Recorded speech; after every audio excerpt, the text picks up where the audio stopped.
Gloria a Dios. Abramos la Biblia, hermanos, en la segunda carta a los tesalonicenses, capítulo 1.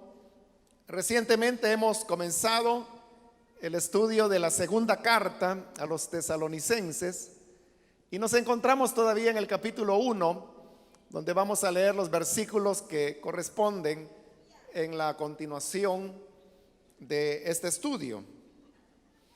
Dice la palabra de Dios en segunda de Tesalonicenses capítulo 1, los versículos 9 y 10. Ellos sufrirán el castigo de la destrucción eterna, lejos de la presencia del Señor y de la majestad de su poder,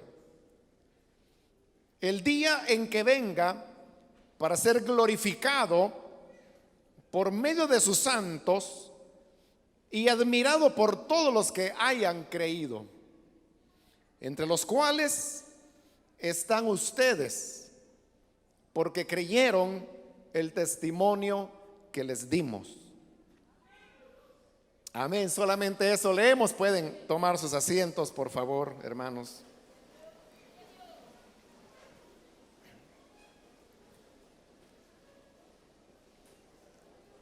Hermanos, este día seguimos adelante con el estudio de esta segunda carta a los tesalonicenses. Recordará usted que en la última oportunidad hablamos acerca del tema del sentido que tiene el sufrimiento. Un tema que a lo largo de 2000 años la iglesia ha discutido una y otra vez. El hecho era que los tesalonicenses eran creyentes que por su misma fe estaban afrontando sufrimientos. Como lo dice el versículo 6, Dios, que es justo, pagará con sufrimiento a quienes los hacen sufrir a ustedes. Es decir, que había personas en Tesalónica que se habían opuesto no solamente al mensaje del evangelio, sino que a Dios mismo, pero no solamente como una resistencia personal a querer creer el mensaje del evangelio, sino que también les había llevado a tomar una actitud de ataque y de hacer pasar mal a los creyentes, como lo dice Pablo, de manera que los hacían sufrir. Obviamente no se nos relata ni se nos dice en qué consistían esos sufrimientos, pero la esencia y el hecho era que eran personas que les hacían sufrir. Entonces la escritura explica cómo Dios habría de pagar con sufrimiento al que los hacía sufrir, y a ellos, a sus hijos, que eran los que estaban sufriendo, el Señor habría de pagarles dándoles descanso. Es decir, que Dios es un Dios que retribuye a las obras, acciones, actitudes que el ser humano pueda adoptar. Aquel que se empeña en hacer mal y provocar sufrimiento en otras personas, recibirá sufrimiento en sí mismo. Y aquel, por el contrario, que recibe sufrimiento por causa del evangelio, habrá de recibir del Señor descanso cuando llegue precisamente el momento de la retribución. Entonces se está hablando en esta carta otra vez de lo que, con otras palabras, Jesús dijo, y es que todo lo que el hombre siembra, lo cosecha. Todo lo que el ser humano hace, siempre habrá de devolverse hacia él. Pero en este hecho de la vida y de la realidad espiritual, y es que recibimos lo que nosotros hacemos, es algo que va a continuar a lo largo de la vida. Pero también cuando la vida llegue a su final y tengamos que enfrentarnos ante la eternidad, entonces es cuando aún ahí se cosecharán las consecuencias de lo que en vida hicimos. Por eso es que en el versículo 9, y siempre hablando de las personas que hacían sufrir a los creyentes, dice el versículo: ellos sufrirán el castigo de la destrucción eterna. Entonces, vea esa frase, está hablando que se trata de un castigo. Y usted sabe que la palabra misma, castigo, lo que encierra es una idea que la persona está recibiendo lo que merece. Un castigo siempre responde a algo indebido o incorrecto que la persona hizo. Si alguien no hizo nada y recibe algún tipo de reprensión, entonces esa es una situación injusta y no se podría hablar de castigo porque la persona no ha hecho nada. Es decir, no debe nada, no tiene por qué pagar. Pero en este caso está diciendo que lo que viene es el castigo de Dios. Recibirán, dice, el castigo. Entonces, solamente ese hecho de utilizar la palabra castigo está hablando otra vez de retribución. Es decir, Dios está dando lo que cada persona merece. Pero continúa el versículo 9 diciendo: sufrirán el castigo de la destrucción eterna. Cuando habla de destrucción, habla de algo que ya no se puede reparar. Cuando una cosa está dañada, usted sabe que un daño se puede enmendar. Pero cuando algo ya fue totalmente destruido, solamente sirve para desecharse. Ya no hay manera como eso se pueda deshacer o reparar, porque lo que haya sido puede ser un mueble, puede ser un aparato, puede ser un vehículo, puede ser una casa, pero si fue destruida, es que sencillamente ya no tiene reparación. Entonces, cuando habla acá del castigo, está diciendo que es un castigo que ya no se puede remediar. Es decir, que cuando Dios castiga, eso ya no tiene marcha atrás. Y esto viene a ser reafirmado porque luego, siempre en el versículo 9, dice: sufrirán el castigo de la destrucción, y le añade el adjetivo eterna. Si solamente hablara de destrucción, dijimos, eso es algo que ya no se puede enmendar. Pero a eso se le añada que es una destrucción eterna.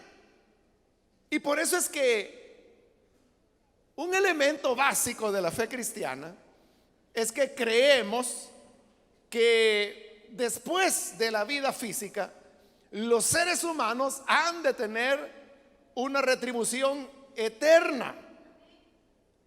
Como la escritura le dice, los que hicieron bien recibirán honra y gloria, pero los que hicieron mal recibirán vergüenza.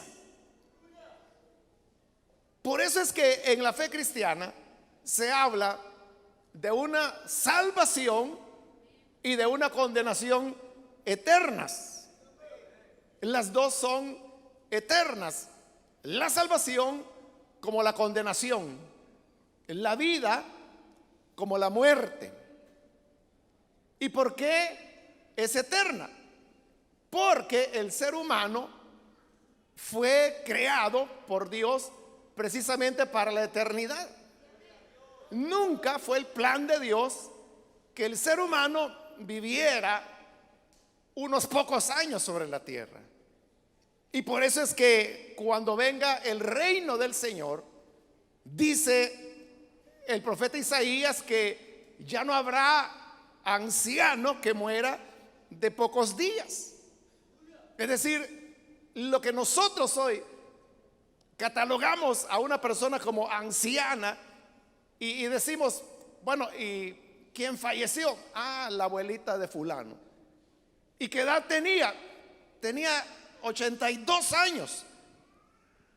Entonces ya estaba ancianita, como diciendo, pues ya estaba viejito o viejita, ya está bien que se haya muerto, ¿no? Entonces, vemos como natural el hecho que una persona anciana ya cumplió sus días. Sin embargo, lo que la profecía dice es que para una persona anciana esos son pocos días. Porque no es esa la idea de Dios. El ser humano muere, y muere de pocos días o pocos años, precisamente por el pecado que se introdujo en la raza humana. La paga del pecado es muerte, dice la Escritura. Y esa es la causa por la cual los seres humanos morimos. Pero no significa que Dios abandonó la idea que el ser humano es eterno. Por eso es que habrá una resurrección. Y la Biblia es clarísima cuando dice que habrá resurrección tanto de justos como de injustos. ¿Ya ha leído ese pasaje usted? Que dice que habrá resurrección de justos como de injustos. Esto es importante porque entonces significa que no solamente son los creyentes los que resucitarán, también los incrédulos resucitarán. Entonces vea, en el fondo, lo que está en juego no es si las personas vivirán para siempre o no. Todos, creyentes o incrédulos, vivirán para siempre. Todos resucitaremos y todos tendremos un cuerpo que durará toda una eternidad. La diferencia está en las condiciones, o si se quiere decir así, el lugar donde el ser humano va. Si es un creyente, sabemos que es una persona que va a la presencia del Señor. Y en la Biblia podemos ver cómo los que creyeron, los que fueron fieles, entrarán en el reino de Dios para vivir para siempre con Él. Y se nos habla en la Escritura del nuevo cielo, de la nueva tierra, de la nueva Jerusalén, que dice que será la morada de Dios con los hombres y que ahí habitarán por los siglos de los siglos, y ya no habrá más llanto, ni más dolor, ni más muerte. Dios secará las lágrimas de los ojos de sus hijos, y de esa manera entraremos a vivir para siempre en la eternidad de Dios. Hablando de los creyentes. Pero hablando de los incrédulos, también el libro de Apocalipsis dice que fueron arrojados en un horno de fuego donde serán atormentados día y noche y no tienen descanso jamás. El humo de su tormento, dice, sube por los siglos de los siglos. Entonces, tanto la salvación o la vida eterna de salvación es eterna, como también es eterna la vida de condenación. Entonces, creyente e incrédulo resucita, y resucita con un cuerpo para la eternidad. La diferencia es a dónde pasaremos la eternidad. Por eso es que el castigo es eterno. No es eterno porque a Dios se le haya ocurrido y que Dios haya dicho, bueno, a los injustos o incrédulos yo los voy a torturar toda la eternidad y por eso les voy a dar cuerpos que no podrán ser deshechos, porque así como el creyente resucitaremos con un cuerpo diseñado y preparado para estar en la presencia del Señor, el incrédulo resucitará con un cuerpo diseñado para los tormentos de este castigo de la destrucción eterna, del cual se nos está hablando en este y en otros pasajes de la Escritura. Entonces no es Dios, repito, quien dijo los voy a tener vivos por toda la eternidad para que sufran una y otra y otra y otra y otra vez, como dice Apocalipsis, por los siglos de los siglos, y no tendrán descanso jamás. O sea, no es esa la idea de Dios. Es eterno porque el ser humano es eterno, simplemente. Entonces, lo que está en juego, como dije, es a dónde nosotros vamos a pasar la eternidad. Ahora, este tema, hermanos, de la retribución eterna, que es de la que está hablando este pasaje, ha venido a ser discutida y controvertida. Y algunos dicen, mire, eso de la condenación eterna no es tan real, porque no es posible que Dios, que dice la Escritura que es amor, vaya a tener sometidos a un castigo eterno a personas que van a sufrir ahí por la eternidad y de la eternidad. Porque fíjese, eso es algo que ni nosotros hacemos. Si estuviera en sus manos el castigar a una persona, yo le diría, ¿por cuánto tiempo usted lo castigaría? Piense en lo más grave que pudiera haber hecho. Pero ¿por cuánto tiempo usted le castigaría? Quizá usted dijera, bueno, sus 30 años, ¿no? O otros más crueles pudieran decir, unos 500 años que esté quemándose ese condenado. Pero ¿quién pensaría en lo que dice la Biblia? Una eternidad que no tienen descanso ni de día ni de noche, por los siglos de los siglos. Y van a pasar 125,000 años. Y usted se va a acordar, ay, si tengo a esta persona en sufrimiento, vayan a sacarla ya es suficiente. Pero aquí no está hablando de un castigo de 125,000 años, sino que está hablando de una destrucción eterna. Ahí es donde el ser humano, desde el punto de vista humano, viene y dice, o sea, no es posible que si Dios es amor y su amor es infinito, tenga la capacidad de someter a una tortura eterna a los seres humanos. Pero ahí hay un error, y es que no es Dios el que produce esto. Porque vea, dice, leamos de nuevo el 9: ellos sufrirán el castigo de la destrucción eterna. Y oiga esto: lejos de la presencia del Señor y de la majestad de su poder. La verdadera condenación consiste en la ausencia de Dios.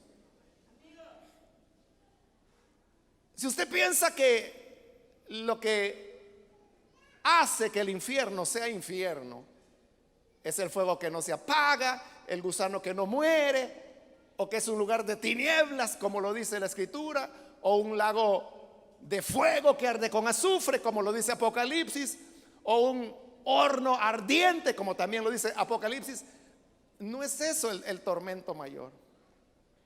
El tormento mayor es la ausencia de Dios. Y por eso es que dice que el castigo de la destrucción eterna, ¿en qué consiste? El versículo 9 dice, es estar lejos de la presencia del Señor y de la majestad de su poder. Es decir, lo que hace que el infierno sea infierno es que Dios no está allí, que Dios está lejos de los que llegan al infierno. Usted sabe que Dios es omnipresente, y omnipresencia significa que Dios está en todo lugar.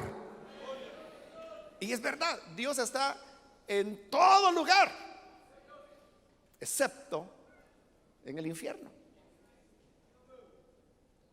porque eso es lo que hace el infierno.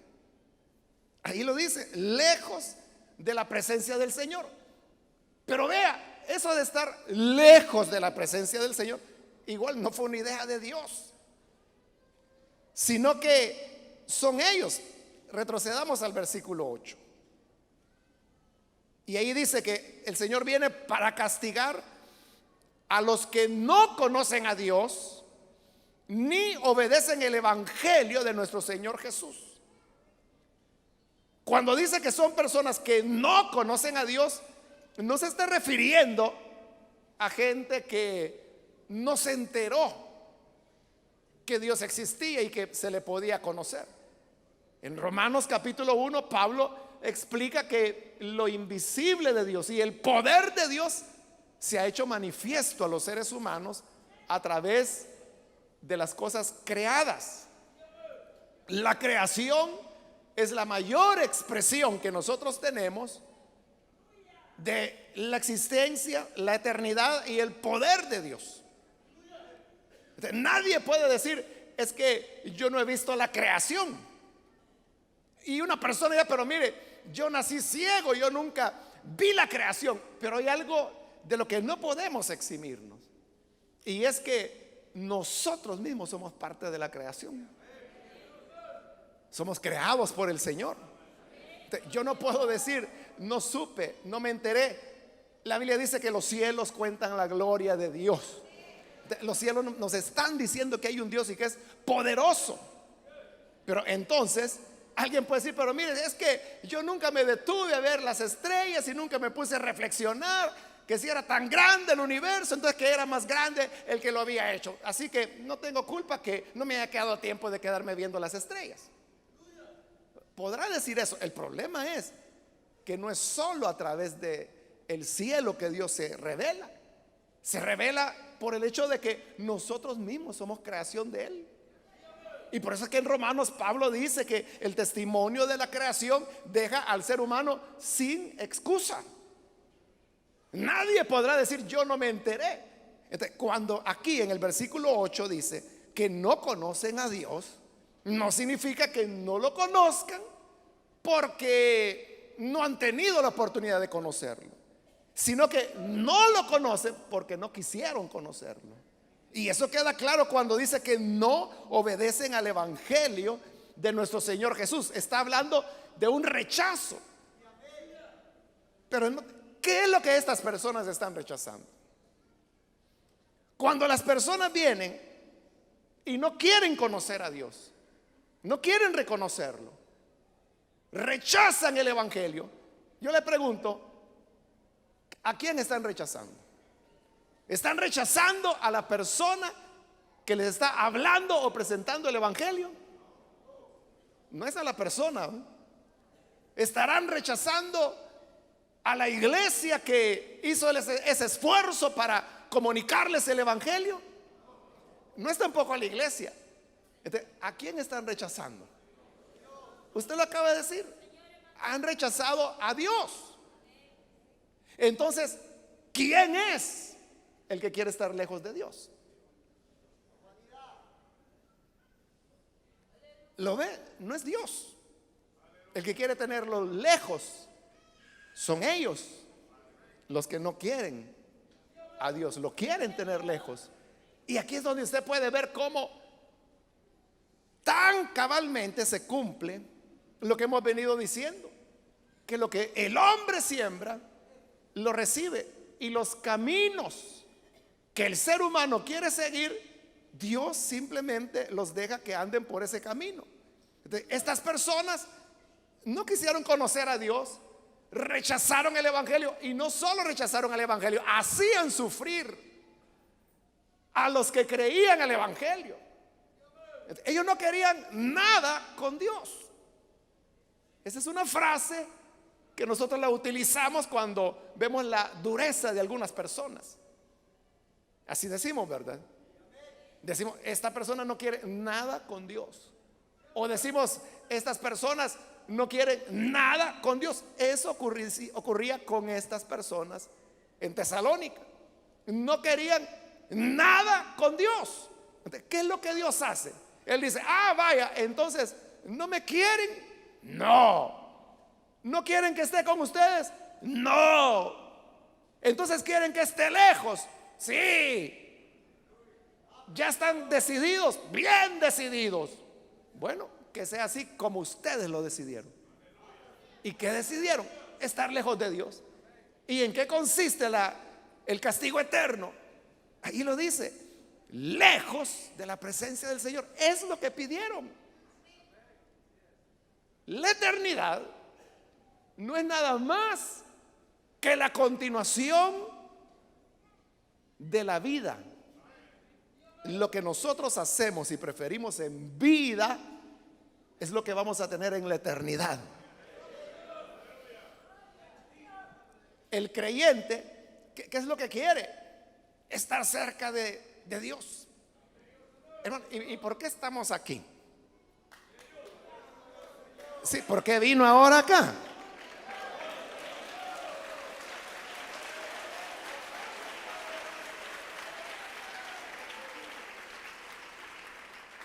Usted sabe que ha estado lloviendo todo el día, ¿verdad?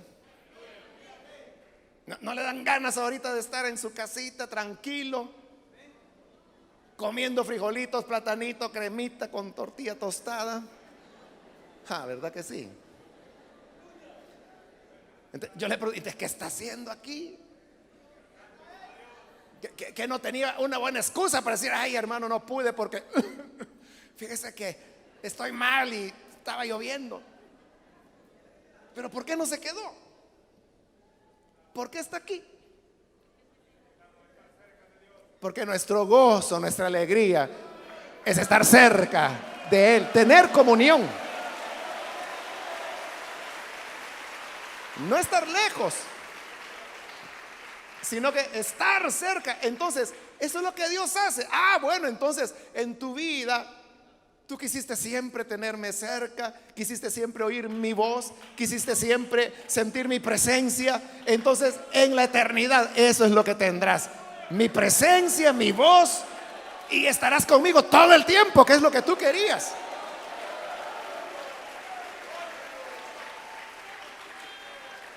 Por eso le digo, la eternidad es la continuación de la vida presente. Lo que nosotros aquí buscamos, aquí escogemos, aquí practicamos, eso es lo que vamos a tener en la eternidad. Lo mismo con el incrédulo.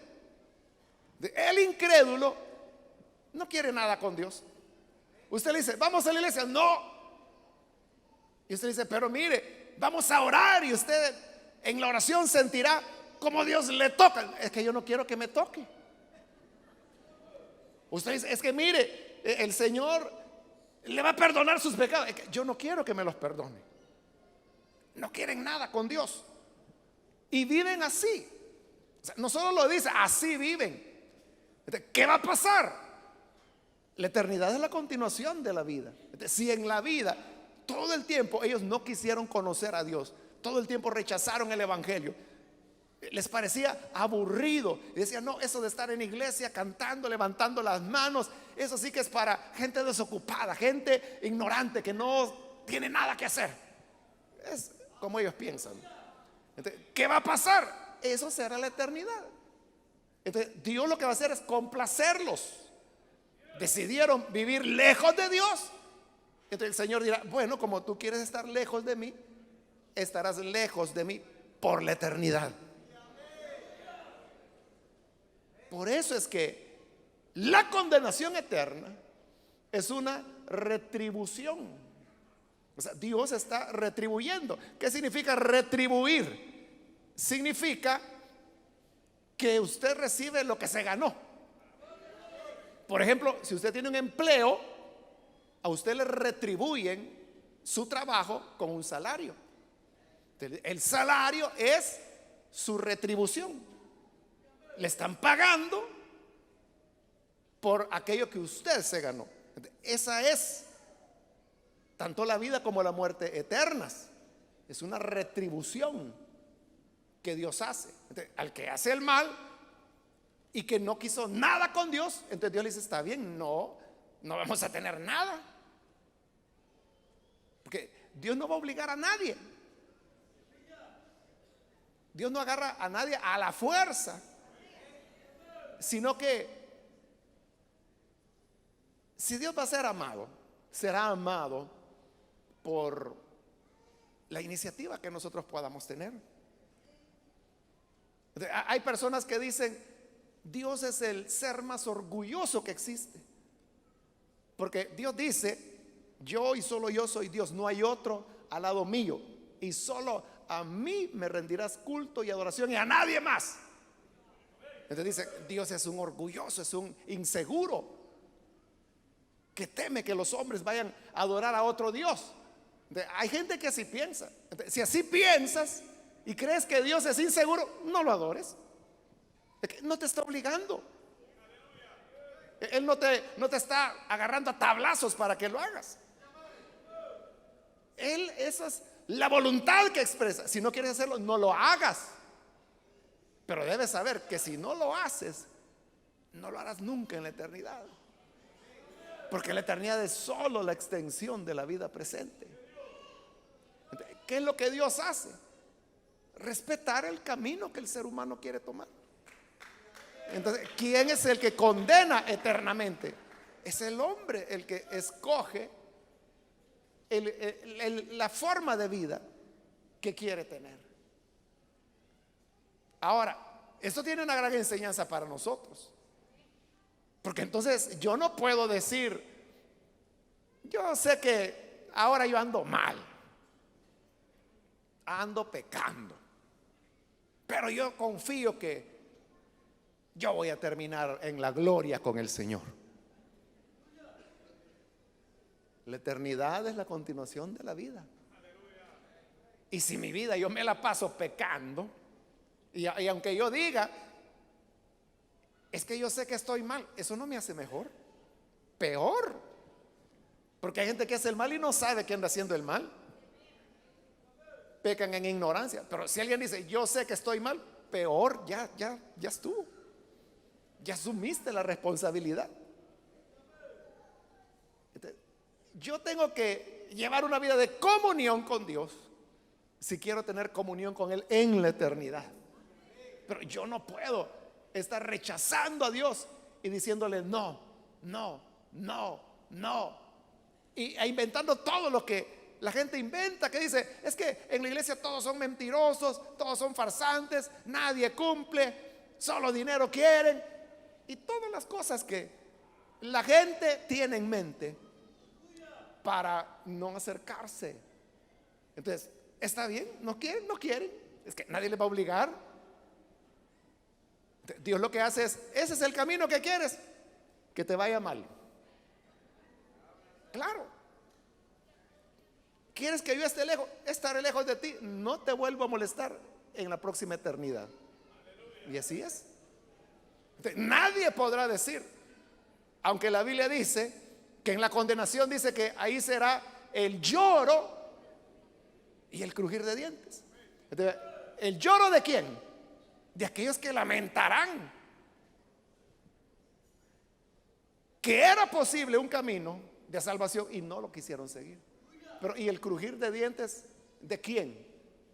De aquellos que van a estar conscientes que simplemente cosecharon lo que ellos mismos sembraron y que están en el lugar donde ellos decidieron estar y no les va a agradar y van a crujir los dientes.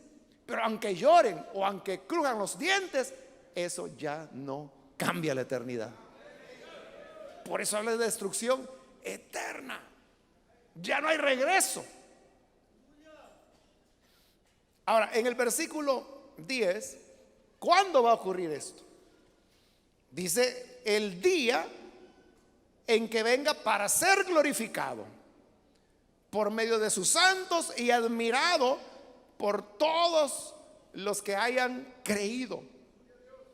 Es decir que hay un día, porque este es el tema de Segunda de Tesalonicenses, es el tema de la segunda venida de Cristo, que los tesalonicenses lo habían entendido mal y por eso es que se escribe esta carta para orientarlos y que comprendan el orden de cómo las cosas van a ocurrir. Pero como ese es el tema, entonces está diciendo que el Señor volverá el día cuando Jesús vuelva. Cuando Él vuelva es cuando será el tiempo del castigo de la destrucción eterna para aquellos que quisieron y vivieron lejos de Dios. Pero para los que creyeron en Él, dice que es el día cuando Él será glorificado por medio de sus santos y admirado por todos los que hayan creído. Entonces, si nosotros hemos creído y nuestro anhelo es estar con Él, dice que ese día, el día de su venida, lo vamos a glorificar y lo vamos a admirar. Admiraremos al Rey de Reyes y Señor de Señores. Amén. Admiraremos la gloria del que por nosotros quiso morir. Entonces, fíjese, lo que para nosotros será motivo de gloria y de admiración, para el incrédulo será el día de la destrucción eterna. Ahora, nosotros, ¿por qué sí lo vamos a glorificar y nos vamos a admirar de él? Dice el versículo 10, porque han creído, los que han creído, entre los cuales, dice, están ustedes, porque creyeron el testimonio que les dimos. ¿Cuál es el testimonio que les dieron? El evangelio, el mismo que el versículo 8 dice que ellos rechazaron. Nosotros no lo rechazamos. Entonces, todo esto que hemos venido hablando, hermanos, que la eternidad es la continuación de la vida, todo se viene a resumir en esto, que hay un momento en la historia del ser humano cuando el evangelio le es presentado. La gracia de Dios proveerá un momento en el cual todos los seres humanos tendremos oportunidad de escuchar el evangelio. Por eso habla ahí del testimonio que les dimos. Y ahí solamente hay dos opciones. A ese testimonio que se le da, ¿usted cree o lo rechaza? No hay otra opción. Si usted dice, bueno, ni lo uno ni lo otro, yo lo voy a pensar, es un rechazo. Un rechazo disimulado, pero es rechazo. Si usted dice, yo solo pausa, yo voy a esperar 2 semanas y yo doy una respuesta, ese es un rechazo. Porque cuando se trató de que Jesús muriera por nosotros en la cruz, Él no pidió 2 semanas, ni pidió pensarlo, ni dijo lo voy a hablar con mi familia. Su amor lo llevó a apresurar los pasos hacia Jerusalén para entregarse por nuestra salvación y el perdón de nuestros pecados. Amén. Entonces, de la misma manera, nosotros no tenemos que esperarlo o estar aguardando o diciendo, después lo voy a platicar, voy a ver qué me dicen mis amigos, voy a ver si no hay fiestas en los próximos 3 meses para, así creo, y si no, pues me quedo todavía bailando por ahí. No. Entonces dice Pablo, ahí van a estar ustedes. Ustedes son los que glorificarán al Señor. Ustedes son los que lo van a admirar. ¿Pero por qué? Porque creyeron a nuestro testimonio, creyeron al mensaje que les dimos. Por eso le digo, todo se reduce a ese momento, cuando escuchamos el evangelio y damos una respuesta. Si no le decimos a Jesús sí de inmediato, le estamos diciendo no. Usemos el disfraz que usemos. Y allí es donde la vida de los seres humanos se define, no solamente para el resto de la vida en esta tierra, sino que para la eternidad. Entonces, usted debe preguntarse, ¿cuál es su reacción ante el evangelio, ante el testimonio que se nos ha dado? Quiera Dios que nuestra reacción sea para vida y no para muerte. Porque si usted rechaza, Dios dirá, está bien, entonces no me quieres en tu vida. Entonces, no me tendrás en tu vida, ni en esta ni en la eternidad. Y si alguien dice, ¿y por qué toda la eternidad? Porque el ser humano es eterno. No es Dios que quiera torturarlo por la eternidad. Y si usted dice, no, es que para esto que mejor Dios me mate, mejor que me aniquile, mejor que me destruya, es que Él no lo va a hacer. Es que Él nos hizo para la eternidad. Somos eternos.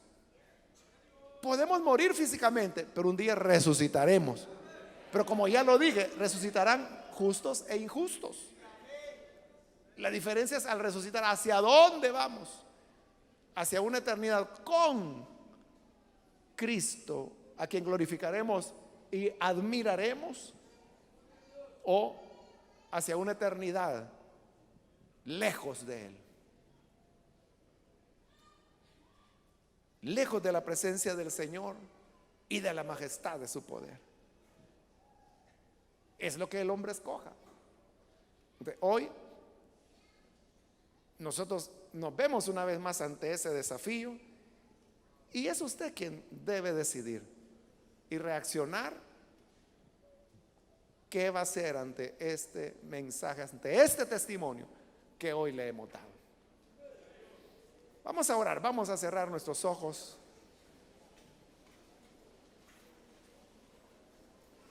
Y así, con nuestros ojos cerrados, yo quiero, hermanos, ahora hacer una invitación para aquellas personas que todavía no han recibido al Señor Jesús como su Salvador. Pero si este es su caso, yo quiero invitarle para que usted no deje pasar esta oportunidad y pueda venir para creer en el Señor. Muy bien, aquí adelante hay una persona, Dios la bendiga, bienvenida. Alguien más que necesita venir para creer en el Señor, puede levantar su mano. La eternidad es solo la continuación de la vida. Si usted está viviendo sin Dios, la eternidad será sin Dios. Muy bien, aquí hay otra persona, Dios lo bendiga, bienvenido. Alguien más que necesita venir para creer en el Señor. Muy bien, aquí hay un joven, bienvenido. Otra persona que necesita venir para creer al Evangelio. En el lugar donde está puede ponerse en pie. Es necesario que hoy cambiemos la dirección de nuestra vida, porque la eternidad es la continuación de la vida. Aquí hay otra persona, Dios la bendiga, bienvenida. Y aquí hay otro joven, bienvenido, Dios le bendiga también. Alguien más que necesita pasar, puede ponerse en pie. Algo, otra persona. Hoy es cuando Jesús nos llama, y si tienes a Cristo aquí en esta vida, la tendrás en la eternidad.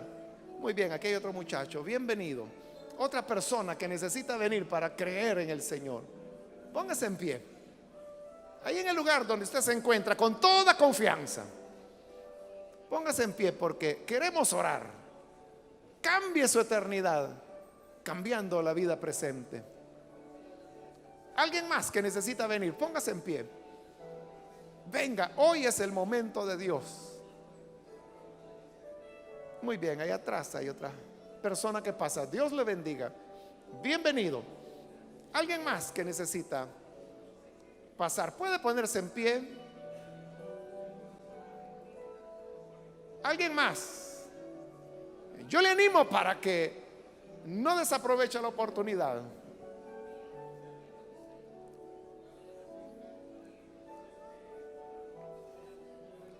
Alguien más que necesita venir al Señor. Todo llega a ese momento crítico de la vida.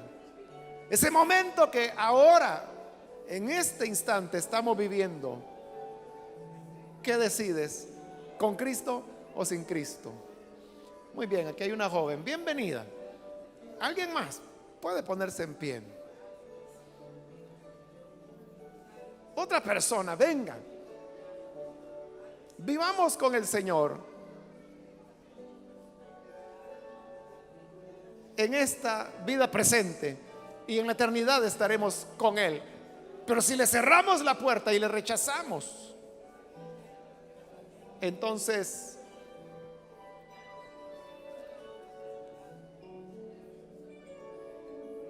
no lo tendremos en la eternidad. Muy bien, aquí hay otro joven, bienvenido también. Otra persona que necesita venir, póngase en pie. Alguien más.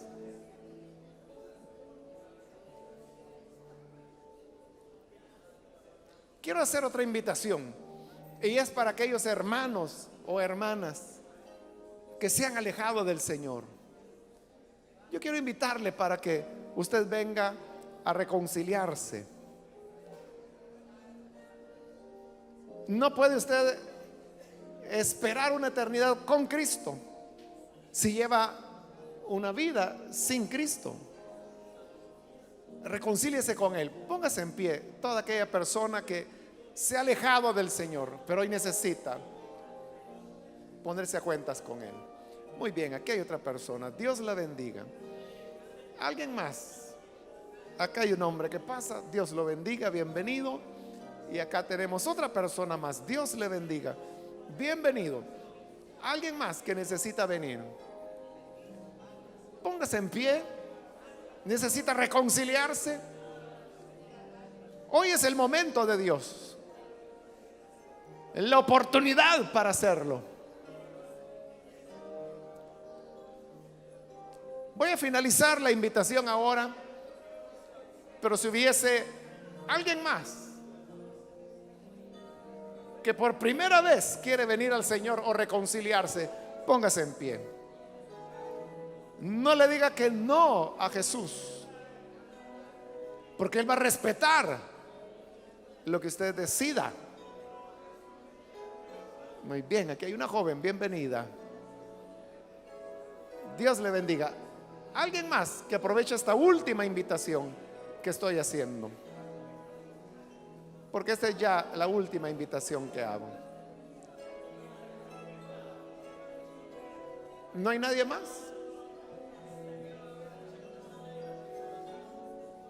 A usted que nos ve por televisión también le invito para que se una con estas personas que están aquí al frente, reciba al Señor en su vida, viva ahora con Él, para que en la eternidad viva con Él.